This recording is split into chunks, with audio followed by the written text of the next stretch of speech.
안녕하세요. 여러분과 함께하는 자신만만 적용기술사 김은숙입니다. 자, 오늘 우리가 71강이죠. 자, 오늘 동상과 융의 흙의 성질 가지고 하는 거죠. 토양이라고 하고요.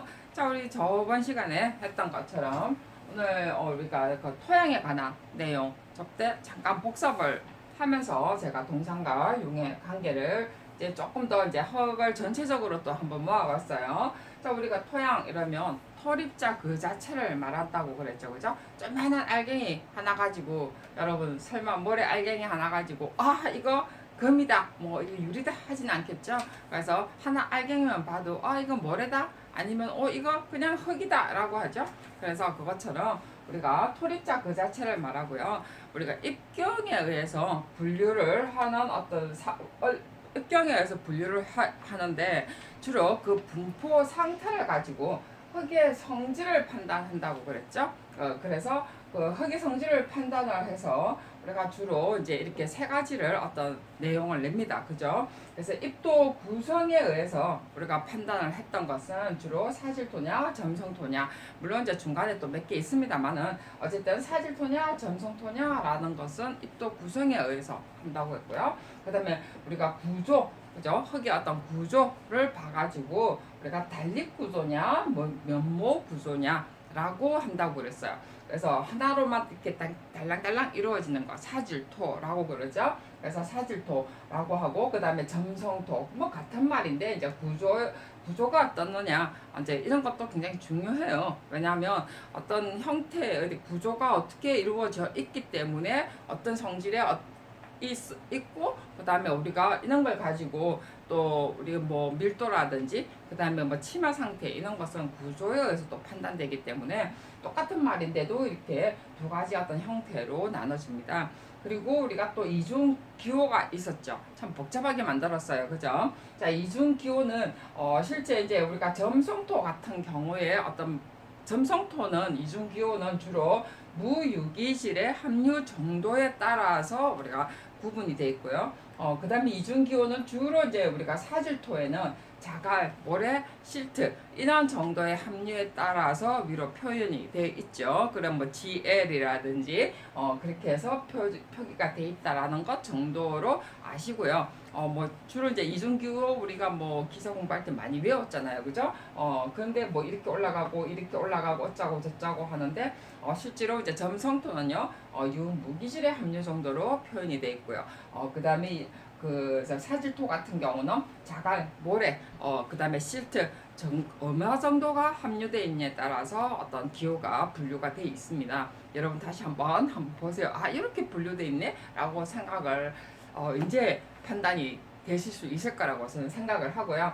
자, 그 다음에 이제 이런 어떤 분포 상태에 따라서 우리가 흙의 성질을 우리가 판단하는데 이런 성질은 주로 밀도라든지 투수성, 강도, 그 다음에 변형, 어떤 변형이 일어날 수 있다. 그래서 정말해서 이런 그 사질토 같은 경우는 어떤 밀도를 가지고 있고 어떤 투수의 정도를 알 수 있고 그죠? 그리고 이중 기호라든지 이런 성격을 알아서 우리가 어느 정도 뭐 어떤 흙이 어느 정도 포함이 돼 있으면 밀도가 어느 정도다, 투수성 어느 정도다까지를 다 판단을 할 수가 있겠죠. 그 다음에 이제 변형이나 강도 정도도 다 판단을 할 수가 있습니다. 그래서 이런 성질을 판단하기 위해서 흙을 이렇게 분류를 할 수밖에 없겠죠. 우리가 적용해서는 저때 이야기인 것처럼 우리가 그렇게 많은 어떤 위험이 도사리지 않기 때문에 굳이 이렇게까지 세밀할 필요는 없지만 실제로 토목이나 건축 특히 저 위로 큰 어떤 청수 올라가는 백매청 이럴 때는 굉장히 어떤 토양의 성질, 흙의 성질이 굉장히 큰 변수를 차지를 해요. 그 다음에 지하수 저는 그 지하수나 흙의 성질에 따라서 건물이 하루 만에 돌더라고요. 저희들은 그런 것도 봤습니다. 분명히 이쪽으로 팠는데 건물을 올렸는데 나중에 보니까 이 주차장이 위치가 다른 거예요. 나중에 알고 보니까 지하수 관계 때문이라는 거죠. 그래서 이제 그런 거는 이제 흙하고의 또 관계도 같이 연결이 될 수밖에 없겠죠, 그죠? 자, 이제 변형을 하면서요. 오늘은 우리 제목이 동상과 융해의 어떤 내용입니다. 그죠? 그리고 이 영향뿐만이 아니라 이것의 어떤 방지 기법이죠. 어떻게 하면 우리가 방지를 할 것인가. 실제로 흙에 우리는 적용에서는 흙의 치원 관계하고 연결이 될 수밖에 없습니다. 자, 적용 식재 쪽에서는 우리가 매립지라든지 그 다음에 나쁜 흙일 때 쓰레기 매립지 같은 경우라든지 염해가 있는 어떤 토양일 때 치환을 어떻게 할 것인가 라는 것 정도도 우리가 흙의 성질하고도 관계되고요. 시설물을 앉힐 때 동해하고 융해하고의 관계를 할 때 연결이 되고요. 요즘 우리는 포장도 꽤나 하는 편이죠. 그죠? 그런 것에 또 관계가 될 거고요. 그 다음에 구조물 할 때 요즘은 또 뭐 어디 철 구조물도 많이 하잖아요. 그래서 그런 거하고의 관계도 연결이 될 수밖에 없습니다. 물론 우리는 인명에 어떤 피해가 없기 때문에 그렇게 염려를 하진 않지만 그래도 몰라서 그냥 하는 것보다는 기본적으로 알 필요는 있고 또 그리고 토목하고의 관계가 굉장히 유기적으로 연결될 수밖에 없는 부분이죠. 그리고 아까도 이야기했지만 하다가 말았는데 변형 같은 경우는요. 결국은 우리가 수분하고의 관계죠. 그죠? 그래서 우리가 주로 이제 이게 점성이 많은 점성토가 굉장히 문제가 돼요. 면목 구조를 가지고 있는 점성토가 문제가 되는데 그러면서 우리가 이런 거 쓰여 있던 소성 변형을 일으키더라 해서 이런 한계를 이렇게 세 가지로 사실은 네 가지로 구분이 돼 있어요. 근데 이제 뭐 기본적으로 우리가 시험에는 세 가지가 나왔기 때문에 세 가지만 하고 있는데 액상 한계, 소성 한계, 수축 한계입니다. 이런 것을 소성 변형이라고 그래요. 그래서 형태가 어떻게 바뀌는 그죠? 변형이 되는 단계. 그래서 소성 변형인데 이런 것을 우리가 세 개의 한계, 그 액상 한계, 그 다음에 소성 한계, 그 다음에 수축 한계. 자, 이거는 전부 다 수분하고의 관계입니다. 자, 그래서 오늘은요, 동상과 융의 의미와 영향에 관한 내용들이죠. 자, 주로 이제, 아까도 이야기했지만, 점성토. 왜냐하면 수분을, 이게 가지고 있으면 구조물을 안 치면 안멜치마라고 그랬어요. 그죠? 가지고 있는데도 이 섬유, 이게 뭐라고 그러죠? 공극 안에 잔뜩 가지고 있는 거죠. 한마디로. 그래서 한번 꾹 눌리면 밀려나가는 거죠. 그죠? 밀려나가지고 어디까지 밀리는지 모른다는 거예요. 우리가 늪에 한번 빠지면 못 헤어난다는 말하고 거의 같다라고 보시면 되겠죠. 자, 그래서 우리가 이런 것이 이제 동상과 융의 의미와 영향해서 우리가 토목적으로는 생각하지 말고요. 우리가 적용 쪽에서 좀 가볍게 제가 건드렸으니까. 자, 그 의미를 보면요. 자, 지표면 근처예요. 자, 지표면 동상이라는 것이 지표면 근처에 토중 안에 이렇게 서리발이 형성이 돼서 체적이 팽창하죠. 우리가 동상 걸렸다면 체적이 평상하다라는 정도는 알잖아요. 그죠? 그래서 주로 지표면에 이렇게 서리발이 걸려 있는 거죠. 그죠? 그래서 부풀어 오른다는 거죠. 지표면이 약간 부풀어 오르는 상태가 동상 살짝 얼어져 있는 살얼음이 끼었다고 하나요? 뭐 냉장고 상태를 보면 알겠죠. 그죠? 냉장고를 이렇게 떠올리면 저는 좀 더 떠올리지 않겠나라는 생각이 들어요. 살얼음이 살 끼어 있는 그래서 지표면의 상태예요. 그래서 이런 영향은요. 주로 집안 구조물 같은 경우는 집안 영향 그러면서 그게 이제 지표면이기 때문에 이렇게 동상이 있는 상태에서는 그나마 일단 유지는 돼 있겠죠. 그죠? 근데 융해가 딱 됐을 때가 문제예요. 실제로. 그 다음에 융기가 되고 그 다음에 이연부 파손 배관부는 이연부 파손까지 이어지는 사실 융해까지 가야만이 그까지 되겠죠. 그죠? 싹 끼어 있는 상태는 그래도 크게 체적이 팽창돼 있기 때문에 저는 별로 문제가 생기진 않는다라고 생각은 들어요. 우리 적용 쪽이든 뭐든 간에 딱 끼어있는 팽창이 돼 있는데 문제는 겨울에서 막 봄으로 이럴 때 융해가 딱 됐을 때가 문제겠죠. 그죠? 막 얼어져 있다가 팽창이 돼 있다가 그 다음에 싹 녹았을 때 그래서 이제 융해가 하부 동결권이죠. 그죠? 이번에는 지표면에 있던 상태에서 녹아서 하부면에 물이 쫙 차였을 때 배수가 방해된다는 거죠. 배수가 방해돼가지고 집안이 연약화하는 현상을 우리가 융해라고 합니다. 그냥 융해서 뭐 녹았으면 괜찮은데 그 물이 어디에서 밑에서 쫙 깔려 있는 거죠. 그죠? 그래서 어떻게 배수에 문제가 돼서 우리가 집안이 연약한다. 그래서 이런 것을 우리가 부동치마하고 균열이 가서 파손이 되는 거죠. 연부가 아까 꽉 껴 있다가 그 다음에 융해가 됨으로 해서 균열이 생기고 파손이 생기고 그럼으로 해서 당연히 이탈이 생기는 거죠.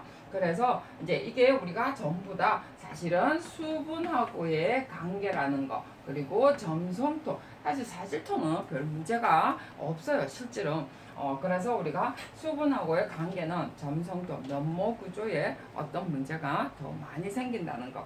자 그래서 뒤에 우리가 동상 방지가 나옵니다. 그래서 공법이에요. 이거는 이제 꼭 적용해서만이 아니고 제가 토목에서도 건드리고 우리 적용해서도 많이 써요.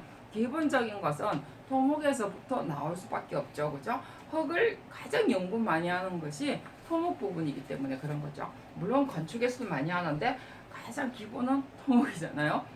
어디든 간에. 자, 그래서 우리가 종류해가지고 쭉 나옵니다. 동상방지공법. 자, 이제 위에 물론 점성하고 관계고 수분하고의 관계니까. 그죠? 면모 구조를 없애주면 되죠. 파괴해주고. 자 여기서 물론 이제 이렇게 생기는 문제가 아까처럼 딱 끼어 있다고 그랬어요. 그래서 융기되는 거는 뭐 일단 가장 현상이었으니까 그죠?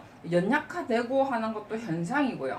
정말해서 일단은 침하되고 하는 것도 현상이죠. 가장 중요한 것은요 수분이고 그 다음에 토양의 어떠한 구조 때문이겠죠. 그죠? 토양의 성질 때문이니까 토양의 성질 중에서 하니까 흙의 성질 때문에 이 흙의 성질을 없애주면 되겠죠. 그죠? 흙의 성질을 바꿔버린다든지 아니면은 수분을 없애버린다든지. 자, 겨울을 없앨 수는 없어요. 그죠? 겨울을 없앨 수 없고 봄을 없앨 수가 없다면 흙의 성질을 부분적으로 바꾸는 방법. 그래서 치환하는 공법이 당연히 나오겠죠.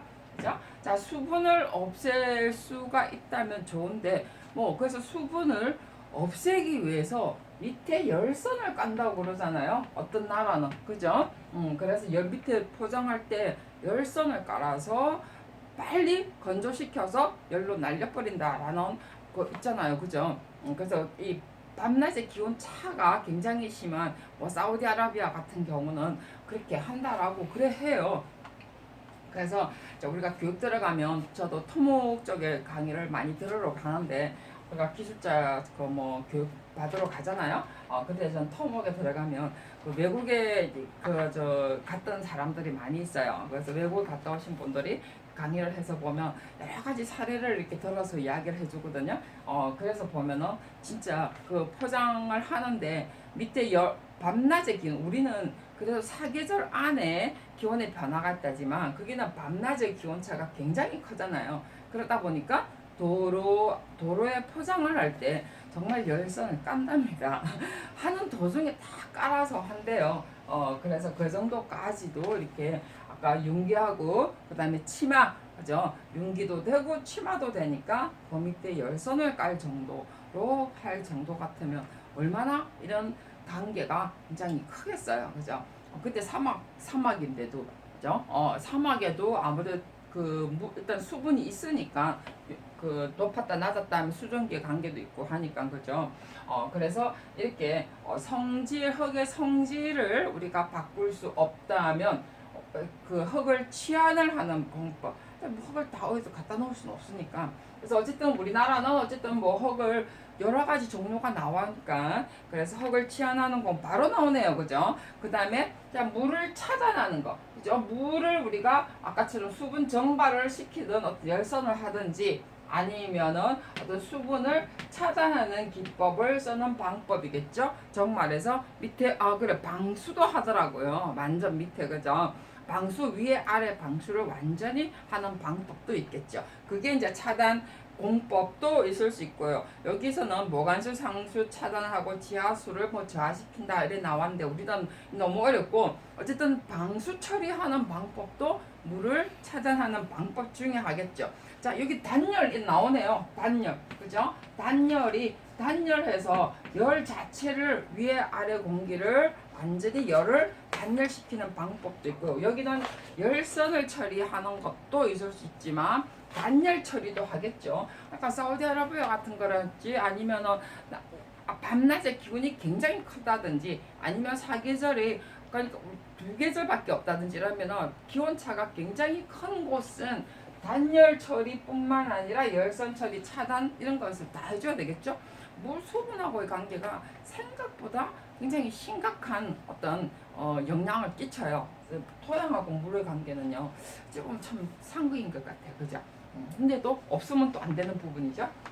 그래서 우리가 치안공법, 그 다음에 차단공법, 단열공법, 그 다음에 약액 처리하는 공법, 그죠? 약액 주입을 하는 거죠. 그래서 얼지 않도록 하는 방법. 우리가 겨울철에 염화칼슘을 뿌린다든지 더 얼지 않도록 하는 방법으로서 약액 처리를 한다든지, 여기 동결 온도를 낮춘다라고 해놨죠. 우리 또 하죠, 그죠?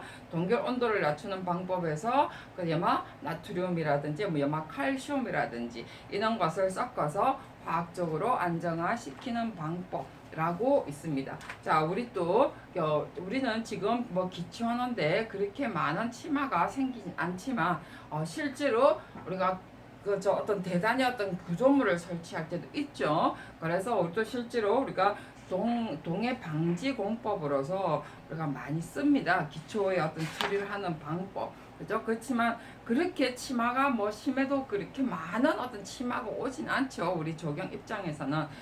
그렇지만 그래도 우리 또 여기에 우리가 지금 약액 처리하는 방법, 콘크리트 처리할 때 겨울철에 이렇게 하는 처리하는 방법도 꽤나 쓰죠. 그죠? 전혀 안 쓰는 건 아닙니다. 그래서 우리가 이런 동상 방지 공법 조경에서도 꽤나 써고요.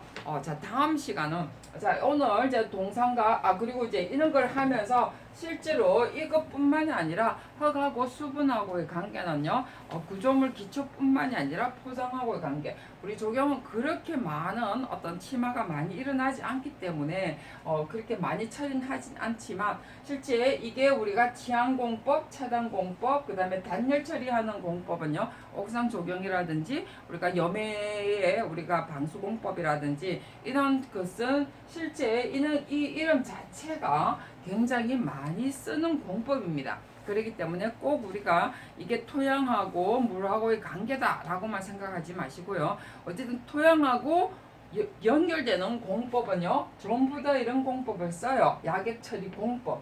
열선까지는 안 쓰지만 우리가 치안, 차단, 그다음에 단열, 약액 처리하는 공법은요, 기본적으로 우리가 쓰는 공법이니까 이런 것 정도는 잘 알아두셔야 되고요. 그 다음에 흙의 식물학적 측면을 가지고 여러분 오늘은요, 이건 공학적인 측면이라면 흙의 식물학적인 측면이 무엇이 있는가를 다음 시간에 여러분과 함께 하도록 하겠습니다. 수고하셨습니다.